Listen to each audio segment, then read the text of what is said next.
But I'm really happy that you're all here, and we're looking forward to today's presentation. Before we get started, I want to introduce our panelists briefly. Laurie Rule is our senior attorney over in our Oregon office. She has been with Advocates for the West since the beginning. So we're really pleased to have her on the call. She has been working on bighorn. How long have you been working on bighorn sheep? Probably about 14 years. Yeah, amazing. So she will be presenting on bighorn, her bighorn work today.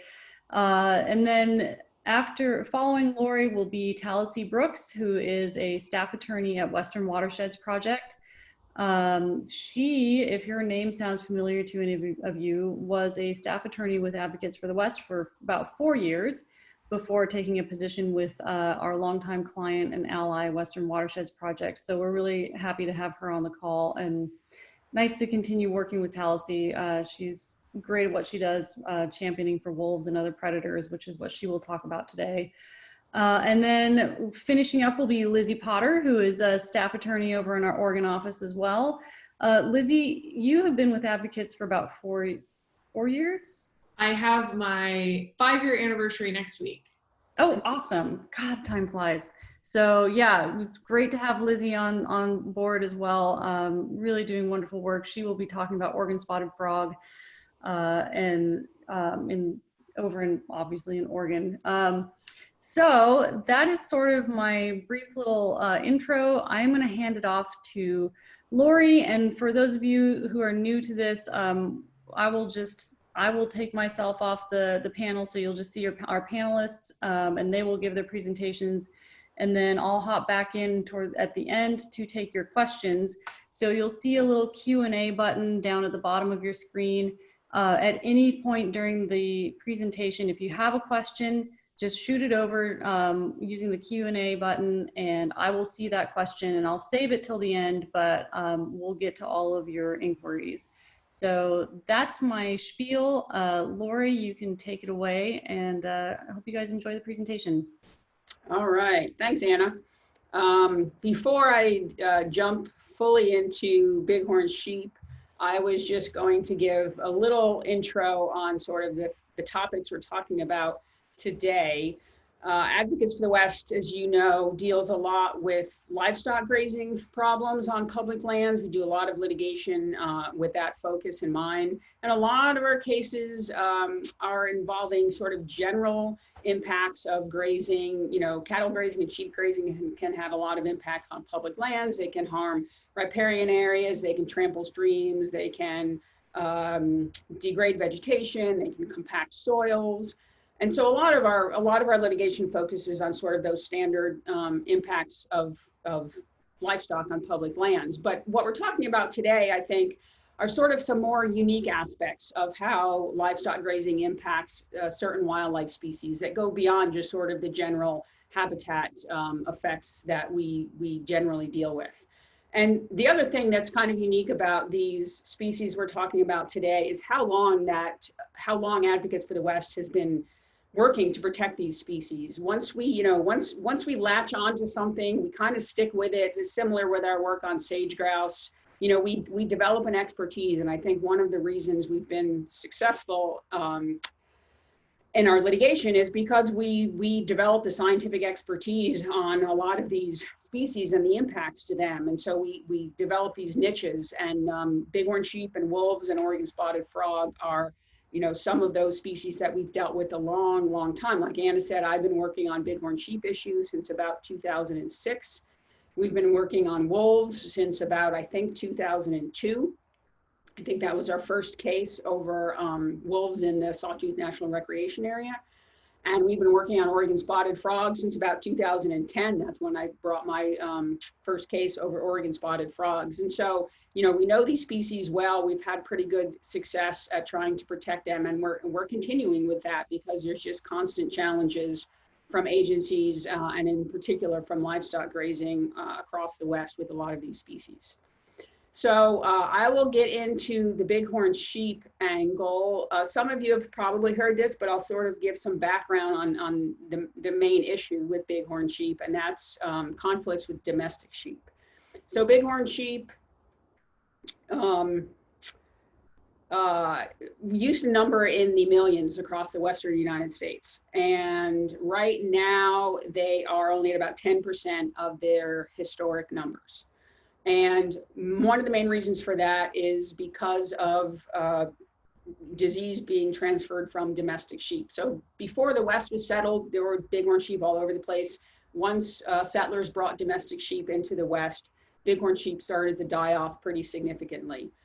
The reason for that is because domestic sheep carry a pathogen, which for a long time nobody knew what that was, and it's presumed that it's been studied and determined to be this pathogen called Mycoplasma pneumoniae. I'm not sure if I'm pronouncing that exactly right, but that's pretty close.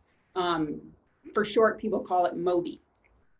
And so domestic sheep carry this MOVI pathogen, and when they come in contact or very close contact with bighorn sheep, they can transmit that pathogen to the bighorn. And when the domestic sheep carry it, they're immune to it. They've evolved and so that they can tolerate having this pathogen in their system. And when they transmit it to bighorn sheep, however, bighorn sheep are not immune to it. And in fact, it triggers pneumonia in bighorn sheep. And so you have a domestic sheep contacting a bighorn sheep. The bighorn sheep gets the pathogen, develops pneumonia, and then it goes back to its herd, and it can pass the pathogen on to other members of its herd, which then almost always contract pneumonia. And you have die-offs large die-offs within populations. In many instances, populations experience at least a 70% die-off when they have a disease outbreak from this pathogen. And the other issue is that if there are females in the bighorn sheep herd that do survive the disease outbreak, they carry the pathogen and then they transmit it to their lambs. And so frequently lambs will die within several months of being born. And so you'll have this delayed effect of the disease outbreak. So not only do you have an initial die-off, you have low lamb recruitment for years and sometimes even decades in populations because they just keep dying. The pathogen keeps circulating throughout the herd and circulating throughout the females that do survive, and then gets passed on to their lambs, and their lambs have very poor survival. So these outbreaks have occurred all over the West. They've reduced the population significantly. And as more and more research has been conducted, it's been determined, yes, the domestic sheep carry this pathogen. In fact, there are different strains of this pathogen. So whereas one domestic sheep band may have, say, strain A, if they transmit it to the bighorns all get strain A and then develop pneumonia and die. Well, then other domestic sheep bands may have strain B or strain C or strain D.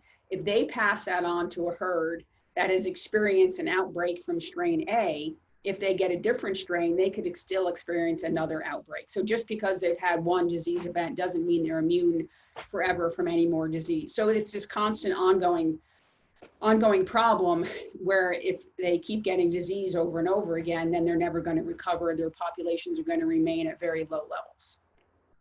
So we have tried to do something about this, basically. Beginning in 2006, I believe, was when I first started litigation in Idaho. And Anna, if you want to show the Idaho map, we started looking at the Payette National Forest, which is the green blob that's kind of in the middle of the state. Yes, right there. And the small, you can see this square up on top on the left is mostly the Payette National Forest, as well as some other areas. So clients came to us and said, hey, there's this problem. The Payette recognizes there's a conflict. You know, they have domestic sheep grazing across most of their forest. They're bighorn populations. They know that, you know, disease can be transmitted, but yet they're not really doing anything about it. They say, oh, we're going to revise our plan, but who knows how many years that's going to take. Meanwhile, there's all kinds of bighorn sheep in Hell's Canyon and along the main Salmon River and some of the tributaries like the South Fork salmon that are experiencing some significant die-offs and population declines, and we're concerned about that. And so I initially brought a lawsuit on behalf of several groups, including Western Watersheds Project, to try and force the Forest Service to make some immediate changes to close some of the highest risk areas. And in fact, our lawsuit was successful at getting the Forest Service to close 6 of the highest risk allotments pretty much right away, which was fantastic. And a lot of those, a big chunk of that area was in Hell's Canyon. One of the biggest allotments, Smith Mountain allotment, was one of the most problematic. And we got that one mostly closed down right away, which was huge. And so then over the course of time, the PAET was doing a more longer term analysis to determine if they needed to close other areas or what. So in the meantime, you know, for at least several years, these initial 6 allotments were closed to domestic sheep grazing, which is great. But then on the other side of the river, if you look at that map that's on the top, the insert at the top left, you will see another green blob to the north of the PAET that has, that green blob there near where the pointer is, exactly.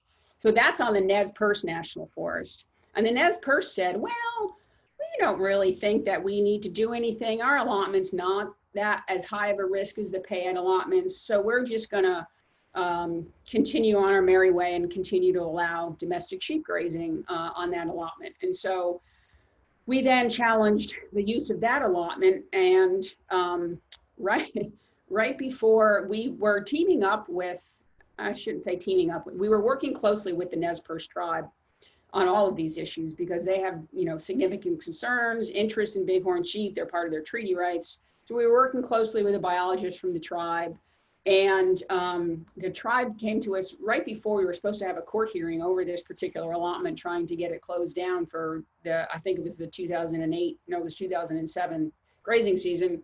And they said, oh, we just happened to run into I think it was a fisherman who was out there on the Salmon River.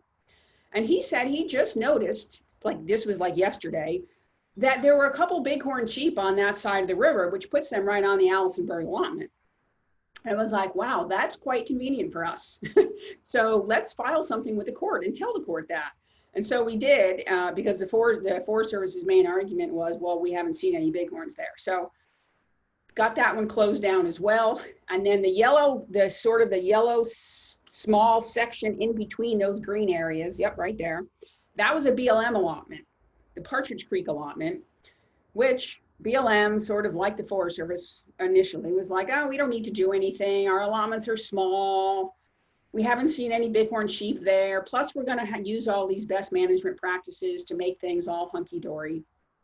And so we're not going to do anything. So back to court we go. This is in 2009.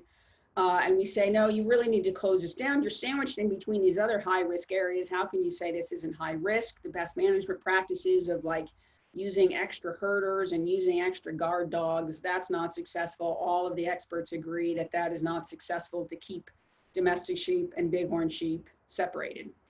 So once again, we were successful in getting that allotment closed down. And so that whole part of Idaho was pretty much off limits to domestic sheep grazing, which was huge. It was absolutely huge. And the PAET then came out with their final decision in 2010, where they significantly increased the area that would be closed. And it's the whole southern green area there on that insert.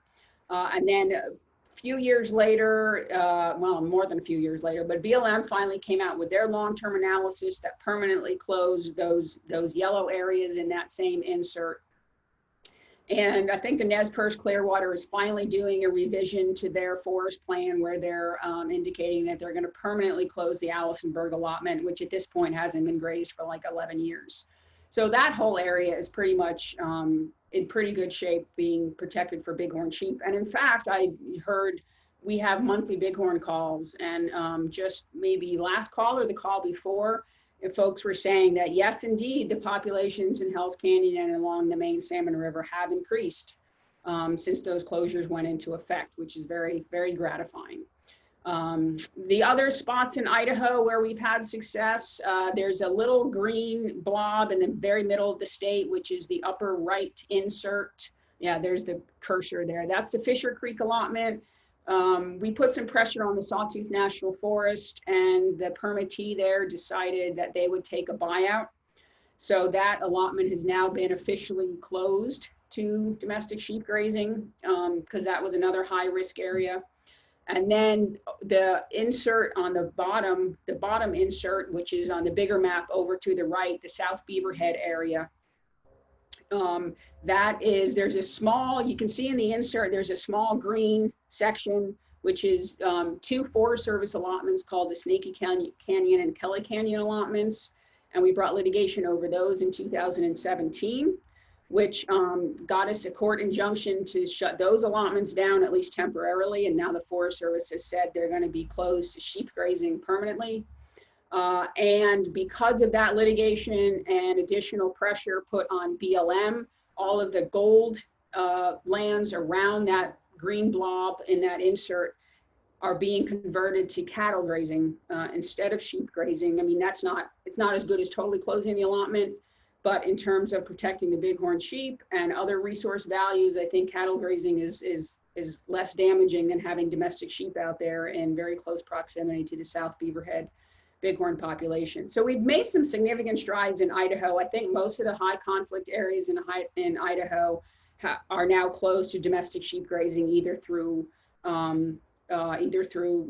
agency actions, court injunctions, voluntary buyouts, what have you. So that is a pretty big success story. And then we decided, okay, we need to see if we can do something in other places. And Colorado is a place where there's a lot of conflicts between bighorn sheep and domestic sheep. And so we've turned our attention to Colorado, and I am currently litigating a case over the wishbone allotment. So in this situation, the Forest Service decided to close 3 allotments that they knew were high risk. There were bighorn sheep actually using the allotments for several years. They knew that was a problem. So they decided to close those allotments, and they initially were going to just issue a decision saying that. And then they got a bunch of backlash saying, oh my God, you're going to close these allotments. You have to come up with someplace else for the permittees to graze. So the Forest Service said, okay, we'll do that. We'll come up with an alternative allotment to allow these guys to keep grazing their sheep. Well, they came up with an alternative allotment, which was not very far away from the original allotment. So on the map on the left, you can see the allotments that are outlined in green. Yes, those up there. Those are the Snow Mesa allotments that the Forest Service decided to close. And then the allotments that are in whatever color that is, brown, I guess, that are just to the south of the Snow Mesa allotments, that is the wishbone allotment. So obviously they're not very far away. But the Forest Service said, oh, well, this is going to be better. And they decided that before they did a risk analysis for the wishbone allotment. They had done one for Snow Mesa, determined it was high risk, and then said, okay, we're going to use the wishbone allotment instead. Then after the fact, they did a risk assessment for the wishbone allotment. And lo and behold, they discovered that that was also considered a high risk allotment. But they said, that's a problem. We really want to let these guys graze this allotment. So we're going to pretend like it's really just a moderate risk allotment by using these new factors that they've never used before to try and downgrade the risk rating for allotment. But they decided they were going to use them here. Even though you can see on the map on the right, all of the red dots, those are telemetry locations. And the blue areas are the pastures for the allotment. And you can see how close those red dots are to the pastures for the wishbone allotment. They are not very far away. And when they did their core herd home range analysis, on the left, you can see the areas in gray. That is the core herd home range for those bighorn herds. There's 3 bighorn herds at issue. There's the Bristol Head herd on the west, the Bellows Creek herd on the east, and then to the north, the San Juan herd. And particularly the Bellows Creek herd and the Bristol Head herds are extremely close to the wishbone pastures. And in fact, when they mapped the core herd home range based on this telemetry data, it's like the gray, I mean, you can see it's like butting up against these pastures. And so obviously it's a very high risk area, and yet the Forest Service moved ahead with allowing grazing on on that allotment. And so we're actually in the midst of challenging that right now. I'm working today. I spent most of today or a chunk of today working on our reply brief for that case, which is in the District of Colorado. So we will see what happens. You know, it's going to be tough because courts are always very deferential to agencies when it comes to science and technical decisions and things like that. But, you know, their basis for saying that this is moderate risk and not high risk is really suspect. It's unsupported. And I mean, we have to challenge it. It's crazy how close these herds are to this allotment.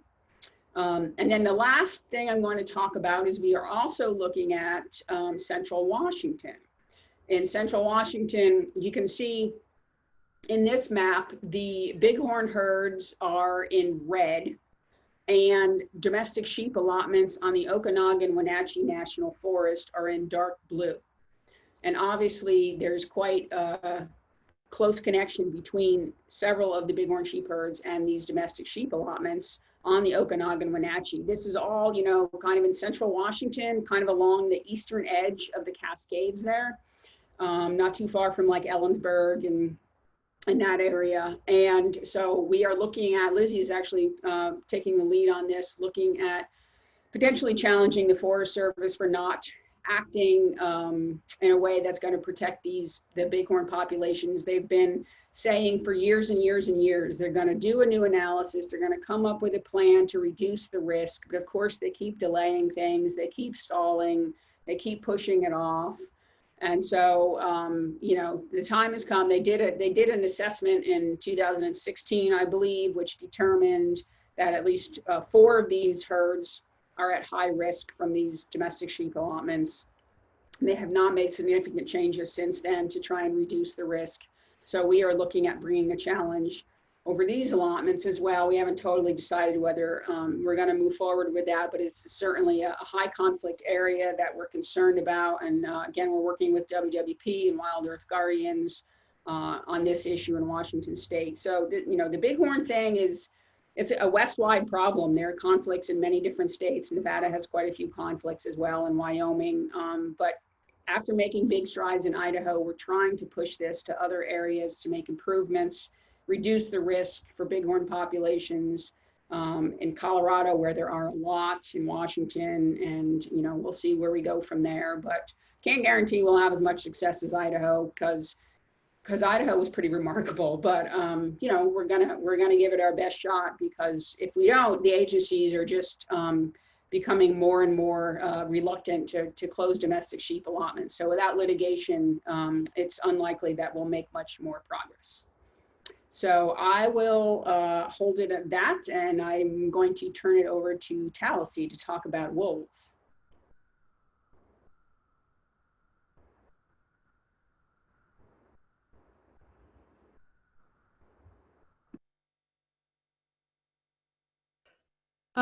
It looks like Talasi may be frozen. She was having some difficulty with her her connection. So I think we'll just I'm gonna hop off and see if oh, there's Talasi. I have returned. I'm sorry about this. I'm joining you guys from my phone for childcare reasons, and so I've been having problems with my phone overheating. And it's not looking good, but I'm going to get through as much as I can. Can everybody hear me okay? Hello? Yes, go ahead, Talasi. Okay, great. So another way in which livestock grazing affects wildlife is through predator control. And essentially what will happen is, you know, livestock are grazing in places where predators live, like bears, coyotes, wolves, etc. So a predator will attack a domestic livestock, and then oftentimes the producer will want to kill the predator. And typically the way that these conflicts are addressed, either it's handled by state fish and game agencies, which sometimes will deal with a problem, or that there's a federal agency called Wildlife Services that can be called in to address these conflicts.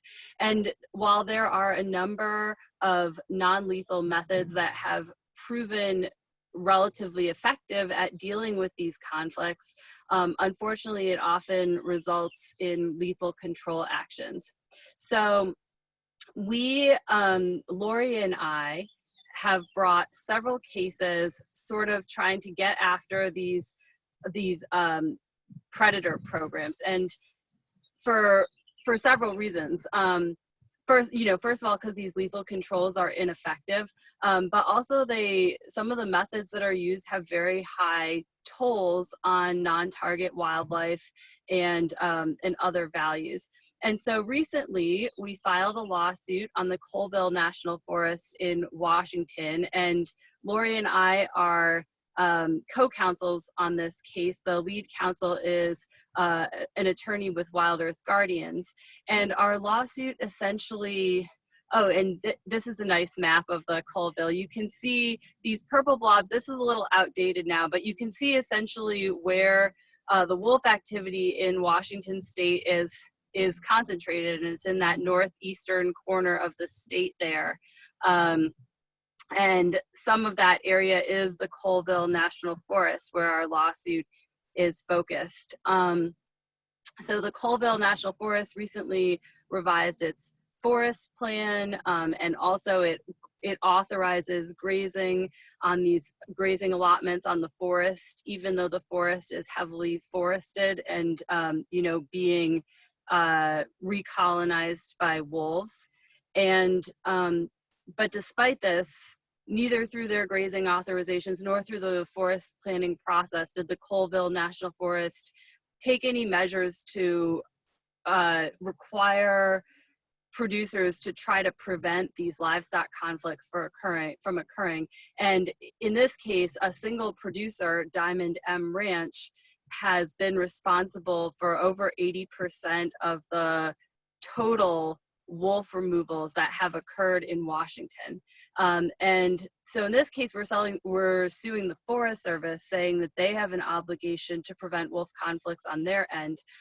It is a state agency that deals with the wolf conflicts and responds to complaints from producers like Diamond M. And the other example, or possibly two examples if I have time, that I'm going to talk about are federal examples. So Laurie and I have also brought litigation challenging predator control actions by Wildlife Services in Idaho. And Wildlife Services, again, is a federal agency. It, until recently, carried out basically all of the lethal wolf control in Idaho. And it also kills quite a lot of coyotes in Idaho every year, mostly responding to complaints by domestic sheep producers. So this map here shows sort of the results of some litigation that Laurie and I brought. So in, let's see, it was several years ago now, I believe it was 2016, we filed a lawsuit and we sued over Wildlife Services environmental assessment, under which it was carrying out its wolf control actions in Idaho. And we ended up, through a long process, achieving a settlement which limited Wildlife Services actions in several key ways. And in particular, as you can see these areas on this map. These are areas where Wildlife Services agreed that it would no longer use lethal controls in Idaho. And this is just actually a subset of the areas where it's limited. This is the Wood River Valley and the SNRA and the Sawtooths. But Wildlife Services also is not allowed to use any lethal controls in wilderness areas, and it's limited in several WSAs and ACECs as well. Wildlife Services also agreed in that settlement that it would no longer use M44s. These you may have heard about. They're colloquially known as cyanide bombs. And essentially it's like a stake that a predator will bite on, and then it shoots cyanide powder into the face of the predator, which combines with the animal's saliva and kills it. But these devices can also be triggered by pets or other non-target animals, so they're really, really dangerous. And so Wildlife Services had informally, in response to a petition by WWP, agreed not to use these in the state of Idaho until further notice, but our settlement restricts them from doing that until they complete a new NEPA analysis about their wolf actions. And let's see if there's anything else I wanted. Just going to take a look at this settlement here and see if there's anything else that I wanted to mention to you guys. I'm just going to interrupt really quickly, and just for those of you who are wondering what the heck is on the screen, in case you don't know, that is an M44, otherwise known as a cyanide bomb, just so you know what they look like. Yes, and so that's great. Okay, yes, our settlement also prevents Wildlife Services from killing wolves for ungulate protection, which it had been doing. It had been killing wolves in the Lolo zone in Idaho, which is sort of on the Idaho and Montana border in north central Idaho. But the state has taken over those actions now. And it also limits certain kinds of traps, keeps Wildlife Services from using certain kinds of traps. So, you know, this was essentially a pretty good result that significantly limits Wildlife Services actions in Idaho until it's done an adequate NEPA analysis. And then I just want to talk about one more thing really briefly, because it also gets at the whole M44 cyanide bomb issue. Laurie and I also recently filed a lawsuit over Wildlife Services. It's really mostly over their coyote killing actions in Idaho, although there are other wildlife involved. And this sort of followed up on another lawsuit that we brought a couple of years ago that we won, but we didn't get everything that we needed in terms of remedies. And Wildlife Services essentially decided that it could rely on these old NEPA analyses from 2002 and 1996 to support its coyote killing and other predator killing actions in Idaho. So we are challenging the actions, the predator control they are doing in Idaho under those outdated NEPA analyses. And in particular, we're challenging their operation. Wildlife Services owns and operates a federal facility that manufactures, by their own statement, all of the M44s in the world.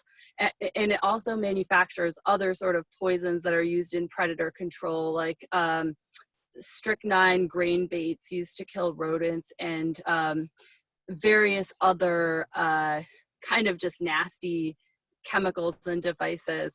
And despite this and the human health and environmental impacts associated with these poisons, it has never done a comprehensive NEPA analysis discussing and disclosing those impacts to the public.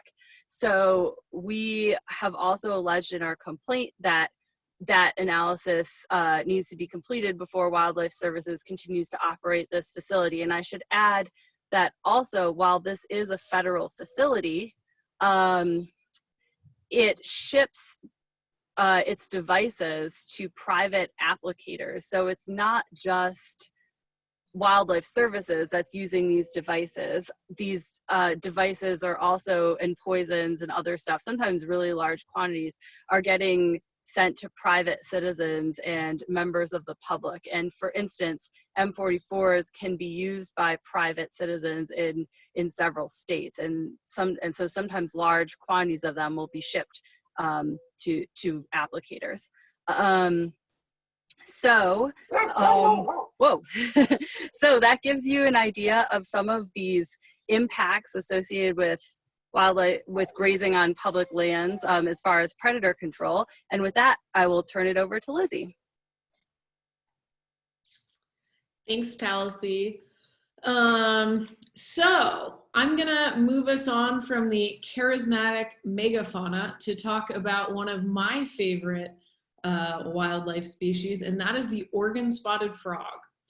I'm gonna spend most of my time talking about why the heck we work to protect this species, when, you know, many of you may open up your emails or see our website or look at our newsletters and think, why do they care about this frog? You know, they're bears, bighorn sheep, wolves, all these really incredible big wildlife species that we know about and care about throughout the West. Salmon, why aren't we spending more of our time working on some of that? And so I'm going to answer some of those questions for you today.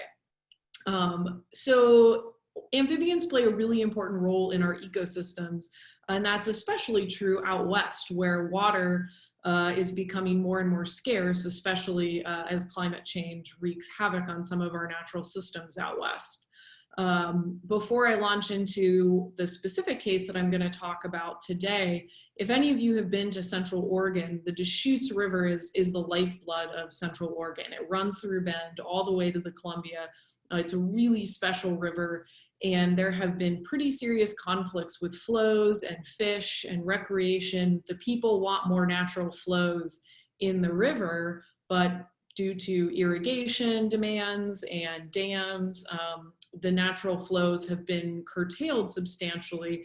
But it's coming down to the frog, in fact, and not some of those other human uses that is finally been pushing the irrigators and the federal government to take these water issues really seriously in Central Oregon. And so we settled a really important big case a few years ago that is starting the process of restoring natural flows in the Deschutes River, not because of recreation or any of those other uses, but because of the Oregon spotted frog.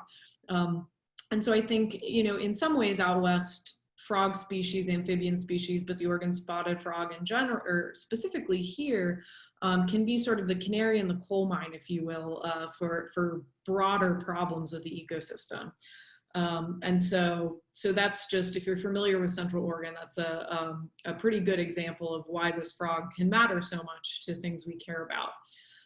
But today I'm going to focus on the antelope allotment litigation that has been running in multiple rounds since 2007, 2008, I believe. And so we've won several victories to protect this frog from pretty serious impacts from livestock grazing on the Fremont-Wainema National Forest. And again, if you're not convinced that this frog is pretty cool yet, it's been amazing to me as an attorney to see just how many people and just how many conservation groups are devoted to protecting this frog. So our work in South Central Oregon and the Fremont-Wainema National Forest has been on behalf of a group of concerned citizens called the Concerned Friends of Wainema. They include, you know, a couple of folks who are in their 90s and still love to go out and recreate on this national forest and this allotment. In this round of litigation, we're representing the Great Old Broads for Wilderness, which is a really cool organization if you aren't familiar with them, and some of our longstanding clients like KS Wild and Oregon Wild and the Center for Biological Diversity. You know, the list goes on. It's pretty incredible how many folks are really devoted to this area and this frog in general. But what's so cool about the Oregon spotted frog compared to other amphibians or other frog species? Well, the species is the most aquatic of all native frogs in the Pacific Northwest. And so this makes the frog more vulnerable to drought and climate change than any of the other frog species. You know, frogs are little and they have really specific habitat needs. So in the springtime when they're breeding, they need really shallow pools to lay their egg masses near flowing water. And they show very high fidelity to these breeding sites, and they can't travel very far. Just, you know, I mean, they're little frogs, you know, they can't make big migrations like wolves or bighorn sheep. And so if they have these specific habitat needs that are destroyed or really harmed, they can't just, you know, hop on over to the next area, you know, where things are better. In the summertime, they need really deep perennial pools where they rear, they transform, they bask in the sunshine. They like summer just as much as we do. And then when it comes to wintertime, the pools need to be deep enough and well oxygenated enough that they don't freeze, so they can make it over, throughout the winter. But, surprise, surprise, as we've filled wetlands and, harmed streams and destroyed meadows that these frogs inhabit throughout, and they're not just in Oregon, they're throughout the Pacific Northwest, the frogs' numbers have plummeted. And so it was listed under the Endangered Species Act in 2014. And so that listing under the Endangered Species Act was what finally pushed the issue in Central Oregon, as I mentioned before, and forced the federal government and the irrigators in Central Oregon to finally start paying attention to these issues. And so just another plug for, the recent assaults on our Endangered Species Act. They're not good, and it threatens these legal hooks that we have to protect not only these species, but their habitats that all of us depend on. So turning to the litigation that I'm going to talk about today, the antelope allotment case.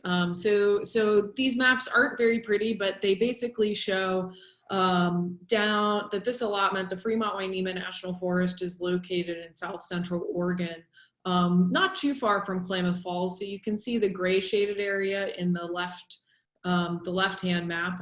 That's the allotments. It's 150,000 acres. It's pretty big. We're talking about a pretty big portion of the Fremont-Wainema National Forest. And so it's a couple hours south of Bend, hour and a half, 3 hours, depending on how you drive. And it's a beautiful forest. And so if you're in the Central Oregon area, again, just a plug for this national forest, it has similar habitat areas to the Deschutes National Forest, but it's certainly less crowded, which during our pandemic, we're all looking for wide open spaces free of people. And so this is a cool place to check out if you haven't already been. But why this allotment? Why is it so special? One cool thing about this area is that it contains a hydrogeologic system that is unprecedented in the Pacific Northwest. When Mount Mazama erupted 7,000 years ago, it left this really unique, pumice soils and big groundwater pits and areas that have created these groundwater dependent ecosystems called fens. They're a specific type of wetland that are found, the density of them that are found on this national forest are found nowhere else in the Northwest on Forest Service lands. And so there are a whole bunch of cool, unique plants and really, really fascinating ecosystem areas for biologists and nerds like us out there.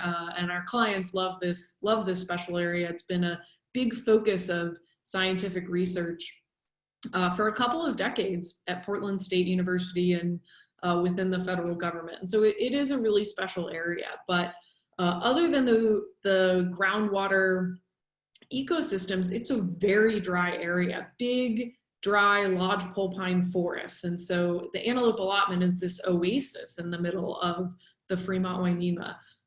Within the allotment, there's only one perennial stream. So only one stream that keeps flowing it year round, and that's Jack Creek. And so in the right-hand map, you can see basically the red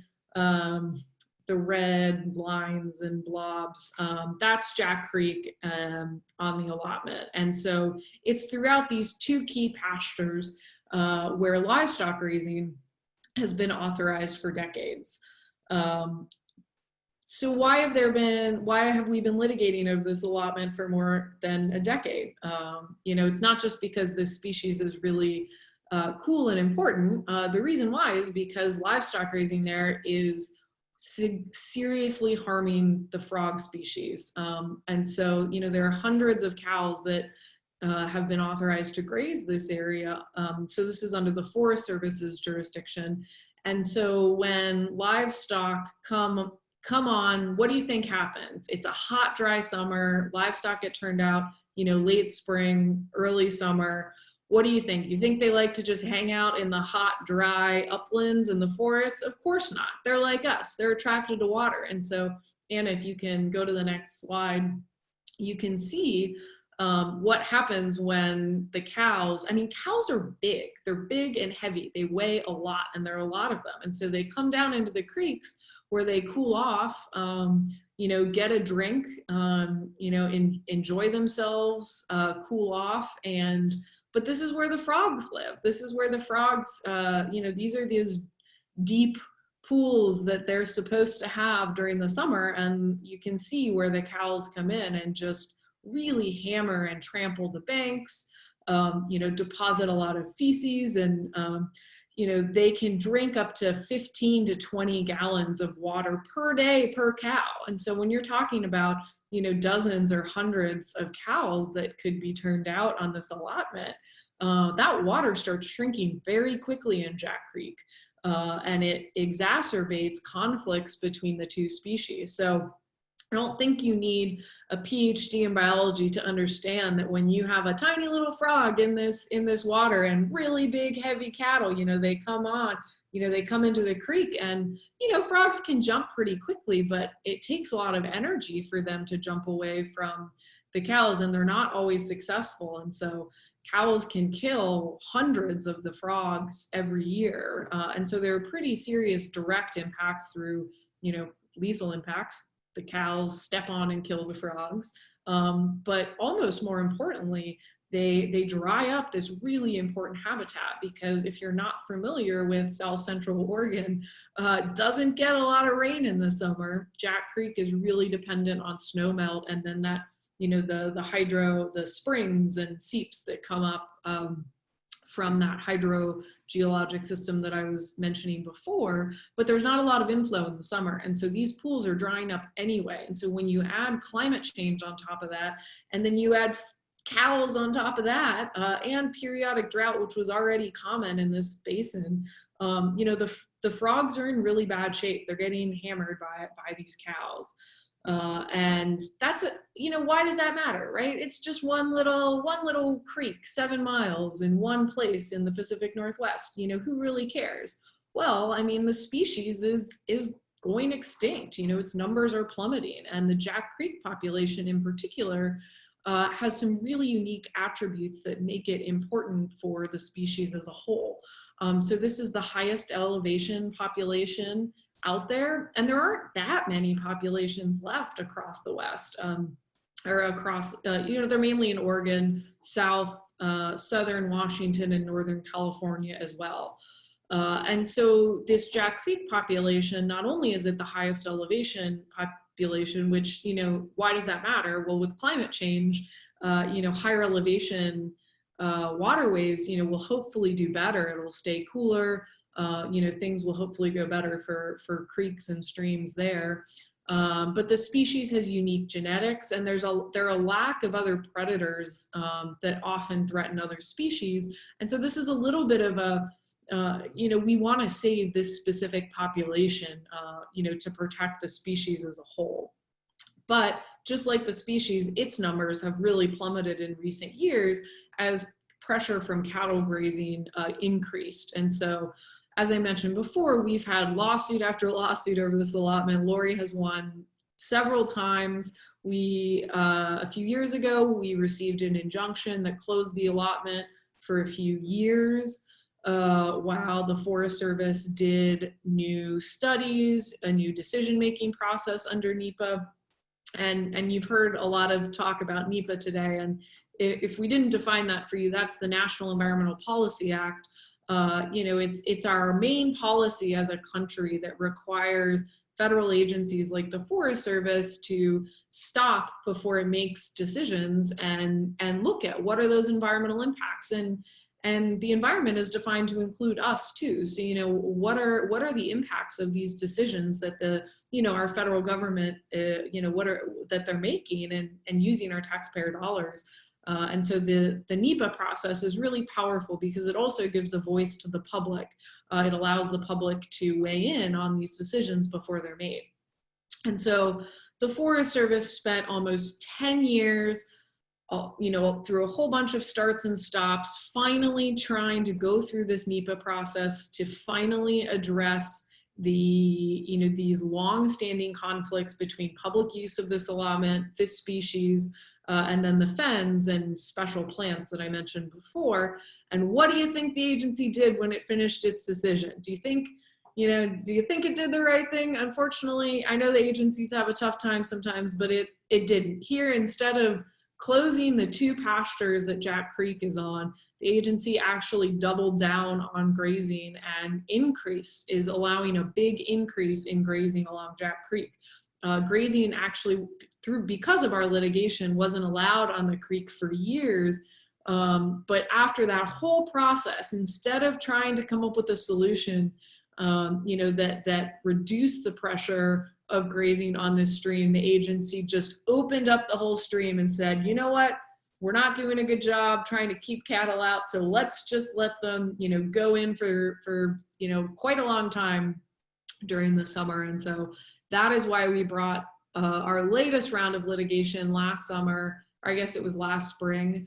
And we've been fighting ever since. We're waiting for a decision from the court right now. We were hoping to have an oral argument this spring to get a decision before livestock were turned out onto the allotment this summer, but because of COVID and other reasons, we still haven't had that decision or that oral argument and that decision. But we're hoping it's a good one, because it's one permittee. The permittee, actually the long-standing permittee, it's now changed. This allotment has now changed hands.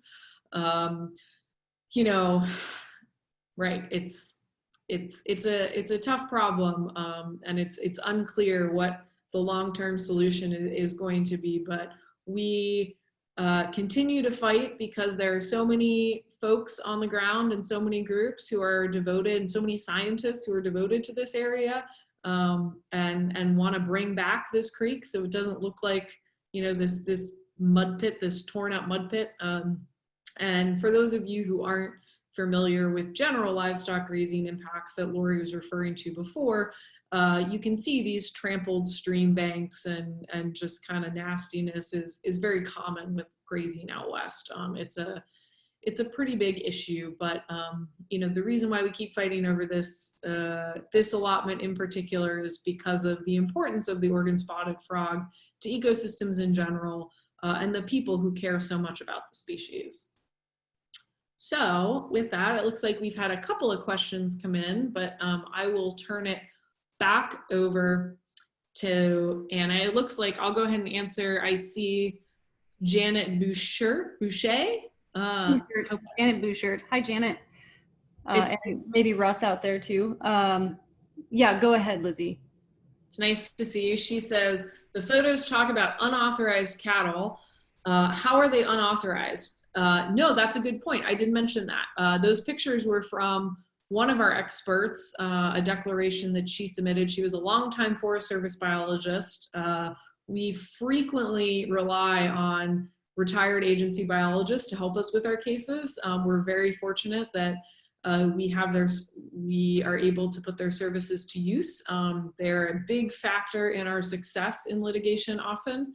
And so her declaration, those photos that we're talking about, unauthorized cattle, it was because as a result of the initial rounds of litigation that were filed quite a long time ago, the agency tried to put up fences and keep cattle out of Jack Creek, but were just never successful because cattle like water. They want to get to the creek. And so what a lot of the early rounds of litigation were about involved the trespass or the unauthorized cattle. So it was just that the permittee and the Forest Service have proved year after year that on this allotment, it is practically impossible to control the cattle and keep them out of the creek. And that's why in this most recent decision, the Forest Service basically just threw up its hands and said, who cares? We can't manage these cattle. We can't keep them out of there. So let's just let them have at it. And so, it's a really big problem for the frogs because their numbers were plummeting anyway, even when cattle weren't really allowed in the creek. And so, if we don't prevail in this litigation, the cattle are going to spend a whole lot more time there, and it is unclear to us how the frogs are going to have any chance of survival on this in this creek in the coming years. So good question. Thanks, Lizzie. And Janet had another great question during Talassi's presentation that Talasi answered in text, but I just want to draw everyone's attention to it because it's a good question. She asked who was the company who produced all of the chemical devices that Talasi was talking about. And it is, in fact, Wildlife Services / APHIS at the Pocatello Supply Depot, which is here in Pocatello, Idaho. So in other words, it is the federal government that is producing these lethal predator control devices. So good question, Janet. It's really an unfortunate, a pretty horrific thing that it even continues. And I want to mention too that there was a great article that came out today in The Guardian about this very thing, about wildlife services, and a specific case that occurred in Pocatello, wherein a boy and his dog encountered an M44, and his dog triggered the device and died. And the boy was exposed to cyanide, and still today, years later, experiences migraines and some numbness in his hands. So his family has been partnering with one of our clients, Predator Defense, and also with Western Watersheds Project. And we have been working together with them to fight wildlife services on these devices. So I don't know, Talasi, if you want to add anything about that. We're about done on time as well, but for those who want to stay on and listen to anything about that, and I encourage you to look up the article as well, because it's really well written, and it's great to see that this issue is getting national and in fact international attention finally. So I don't know if you have anything else to add, Talasi. Oh, I see you unmuted yourself. Okay, I'll let you go. No, nothing to add, but I'm happy to answer any more questions. Okay, let's see. It looks like we don't have any more questions coming in. So, if folks do have anything, if you, I'm gonna pop back on here. Hello. So if you do have any other questions that come to you after this presentation, please feel free to email me. I can send those questions over to our attorneys. And we are here to answer questions that you may have about any of this casework at any time. So, we're available. We're glad that everyone is so interested in this. And I really appreciate all of our panelists today. Thank you guys for your great presentations, and thank you all for joining us. It's really a pleasure to be able to have these social distancing hours and, get to know you all a little better, and for you to get to know all of us a little better. And if you do feel so compelled to support this work, we are a donation generated or motivated organization. That is how we do the work that we do. So your support is what makes all of this possible, and we're really appreciative of that. So thank you, and I hope that we see you next time. We'll be back in 2 weeks with another, I believe our next topic is going to be on climate change and Trump administration rollbacks and how all of that sort of works within our work. So stay tuned for that. I will send out another email about it. And until then, hope you all stay safe and well. Take care, everybody. Bye-bye.